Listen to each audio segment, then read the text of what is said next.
Good morning, guys. My name is Bridget Harris, and I am really excited to have the opportunity to talk to you all. Before we jump into the message, though, I just have a quick question for all of you. Have you ever had a point in your life where you're like, I just do not want to deal with people today. Life would be so much easier if I didn't have to deal with people. So just raise your hand really quick if that's you, if you're like, life would be easier if I didn't have to deal with people. Yeah, I can just imagine everybody in customer service right now is like, yes, amen. Don't want to deal with people. Life is more easy if we don't have to deal with people. Well, as much as it might feel that way sometimes, and as much as life would be easier without having to deal with and interact with people, the fact is that we were created for relationship. From the very beginning, we were created for relationship. And that's where every introvert in the room now is probably starting to boo me, right? Because they're like, I don't like community, I don't like people. I'm just kidding. I'm an introvert too, so I get it. We do love people. Sometimes they're just draining. But for real though, we're not meant to do life alone. From the very beginning, if you look back in the Bible, God created man with the intention of having community with man.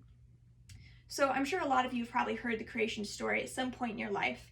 But for those of you that haven't, I just want to recap so we're all on the same page. Maybe you even are familiar with the creation story, but at this point you're so familiar that you just kind of skim over it. Well, I was doing some reading and some researching the other day, and I was just looking back in Genesis, which is the first book of the Bible.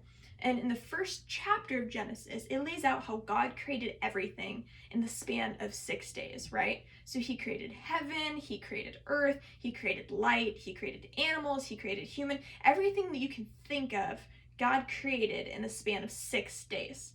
And at the end of every day, or almost at the end of every day, God would go on to say, or it would say in the Bible that it said, and he saw that it was good. So when he created animals, at the end it said, and he saw that it was good. So this went on the entire time that he was making things. An exception, though, is when it got to him creating man on the 6th day. So when he created man, instead of saying he saw that it was good, in Genesis 2:18 says, it is not good that man shall be alone. So this is the first time that's ever recorded in the Bible, and if we're talking about creation, the first time ever recorded in creation where something was not good. So we have God saying everything else is good, every other creation is good, but when he saw man alone, he took a moment to say, it is not good. This is not good that man shall be alone. So the context of this is that God created Adam to rule over all of earth, to rule over the animals, to name things and all of that. But Adam at the time was the only human. So when he saw that Adam was alone, he said, it is not good that man shall be alone.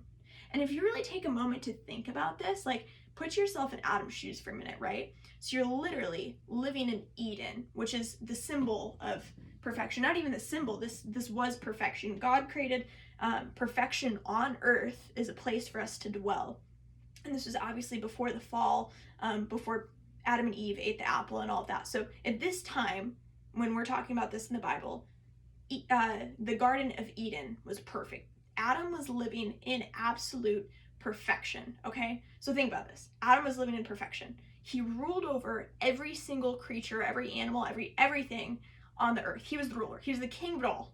King. So there wasn't a king at that time, but that's like the equivalent of what it would have been. Adam had all of the power. He had all of the position. And he had a direct connection with God. Like it said that God was literally walking in the Garden of Eden. So if you think about this for a minute and you put yourself in Adam's shoes, you had position over everything, you had power over everything, and you had a direct connection for God. And for a moment, he even had perfection. Like, can you take a moment and just imagine that? Because for me, and I think for a lot of other people, we spend our entire lives striving for these things that Adam had. We strive for perfection, we strive for position, and we strive for power, right? So Adam had all of this. But it's saying even when he had all of that, even when all of that was fulfilled, God saw that it was not good. And that just made me think for a moment about our definition of good and our definition of success and what we choose to give up for those things. And so oftentimes we forget about community. So God saw that it was not good that Adam was alone. And I think it's great that we turn to God. And a lot of people say, well, I turn to God so I don't need community. And that's great. Like, we should be turning to God. That's an essential part of being a Christian and following God. But I think a lot of us are really quick, if you think about it this way, to like put ourselves on an island of isolation. So if you're thinking about an ocean, you like think about those islands that are just, people are castaways and they're living on their own, doing their own thing. Like, when I think about isolation, I think about just an island in the middle of an ocean and people choosing to live there, completely isolated from the rest of community. And I think that that's what we do. When you live on an island of isolation, you're stopping yourself from being in the community that God's blessed you with. But that's not the life that we are meant to live. Community is essential to thrive. Community is what we were created for. And we were meant to do life with other people. Like, when God created Eve for Adam, showed that we were meant to do life with other people. And again, fellow introverts, this is not just your dog, this is not just your cat, birds, whatever it is, like actual people, okay? Actual people. And besides the fact that it's biblical, I think another really important reason that community is important is because God works through people. Like, has there ever been a time in your life where somebody just does something for you and you're like, I really needed that today, whether it was an encouraging word or somebody was just there for you in a time of need, or whether it's just a random act of kindness for a stranger, like helps you on the side of the road, right? I think God can work through people. It's a time for Christ followers to be with us in times of celebration and times for sadness. It's important because God lives inside of each of us. And that's what it talks about in the New Testament. After Jesus ascended back to heaven, his spirit lives inside of us. So in that same way, when we're living and following Christ, his spirit is moving inside of us. So God's trying to use us as vessels to have a community with other people. But I'll be the first to admit that when something goes wrong in my life, my first reaction usually isn't to turn to my friends. It's usually not to turn to my community. And I fall victim to the mind games of allowing myself to think that I'm not good enough, or that I'm a burden, or that they don't want to hear what I'm talking about, or they're too busy, or just whatever mind games that comes to mind for you, whatever's stopping you from talking to your friends when things go wrong. Or maybe it's even an issue of pride and saying like, no, I can handle this. I can do it on my own. But I don't think that's true. When you isolate yourself, it's literally killing yourself from the inside, because it's you taking a step away from God's plan that he originally intended you to follow. So anytime that you step away from that plan, from that blueprint, you're not living in the full blessing that God has for you. So you're killing yourself. You're spiritually starving yourself by cutting yourself off from the community that God intended you to have. And in fact, community is an essential part of following Christ, of being a Christian. And even Jesus models that in the New Testament. So it's not just something in the Old Testament. It's not just something like, oh, that was a long time ago. Like, they needed community then. No. Jesus modeled this in the New Testament too. And in Galatians 6:2, it even says, bear one another's burdens and so fulfill the laws of Christ. As Francis Chan says, it's impossible to one another yourself. So it says, bear one another's burdens. He says it is impossible to one another yourself. And that's so true. Like, take a moment and let that sink in. It's impossible to one another yourself. You can't do life alone. It's impossible. And for those of you who've tried, like me, I've tried, it doesn't end up working very well, right? Doing life alone is not fun. You're not living in the blessing that God has for you. It's not easy to ask for help. It's not easy to admit that you're not okay. But I want you to know, if you're listening, if you've never allowed yourself to feel this before, know that it's okay not to be okay, and it's okay to ask for help. We're created to live in that. And going back to the story in Genesis, when God created Eve for Adam, it said that she was Adam's helper in the Bible, right? So Eve, who is the woman made for Adam, she wasn't just a companion. She wasn't just somebody to hang out with. She wasn't just somebody to go grab McDonald's with at 11 o'clock at night because you're bored. No, Eve's role was a helper for Adam. So the first relationship that's ever modeled for us in the Bible is one of a helper role. They complemented one another. They filled in for each other's weaknesses, and they began to support one another. Where Adam was lacking, Eve filled in, and where Eve was lacking, Adam filled in. They complemented one another. That's what real relationship is. It's about supporting one another. It's about helping one another. It's not just the surface level of friendship. And from the very beginning, you just notice how, again, the role was to support, to support, to support.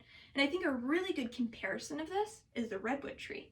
And for those of you that don't know anything about the redwood tree, it's one of the tallest trees that's known to us. And they can grow upwards of like 300 feet. That's so tall. 300 feet is so tall, okay? So they're one of the mightiest trees. And a redwood tree, though, what's really interesting is that a redwood tree only has roots that grow down about 6 to 12 feet in the soil, right? So you have the soil line, you have the redwood tree, and you have all of the roots that grow underneath. So a lot of plants and a lot of trees, they have really deep roots, and that's how they stay supported. So they have really deep roots. So that means when the wind comes and all of that comes, like, they're able to stay standing. So redwoods, though, only have 6 feet deep roots, and compared to a 300-foot tall tree, that's kind of crazy to think how shallow their roots are. So how do redwoods get that tall? How do they support each other? How do they not fall down? Well, redwood trees actually, instead of extending their roots deep, they extend their roots wide. They go really wide. And a lot of time there's like a redwood forest. So there's a lot of redwoods growing next to each other. So what happens is these roots begin to intertwine underneath and they grow together. They grow stronger together. They create a system of support. So they're building on each other. So when these winds come, when the weather comes, when it storms, when it's rainy, when it's windy, whatever it is, these roots that are underneath the ground that are interlocked together keep each other standing. And I think that's really interesting. They create a system of support for one another. And to me, that sounds a lot like our lives, because we all experience hardships. We all experience different storms in our life. And our own, facing the storms, can easily knock us out, can easily make us feel defeated. We can easily be knocked down.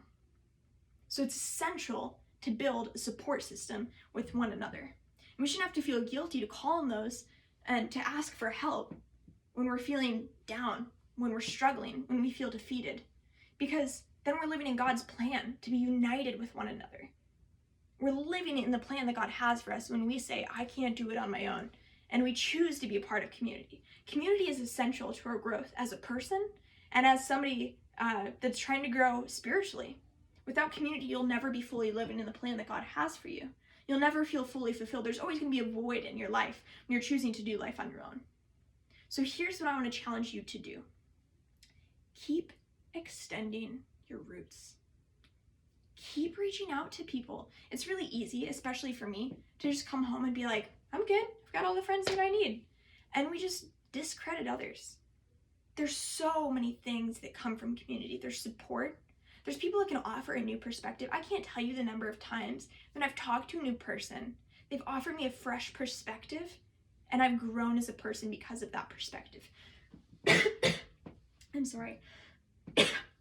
So keep reaching out to people. Invite people to be a part of your life, and make an effort to be a part of other people's lives. It's not always easy. Most times it's pretty messy. People are messy, right? That's what being a part of ministry is. It's getting involved in people's lives. But it's so worth it because it aligns with the plan that God has for you. And I don't know why we choose to step outside of that plan. When God wants to bless us with something so beautiful and he wants to help us with something and we choose to step away. So there's 4 practical steps to creating community. And they're super simple. The first one, the next time that you need help, ask for it. I know that's crazy and it seems so simple, but when you think about it, how often do you really ask for help? How often do you really ask for help? I know for me, it's not very often. It's a struggle. But instead of living in the lie and thinking that you can do it on your own or that people don't care, I think that really comes down to a pride issue. You need to acknowledge that you can't do life on your own.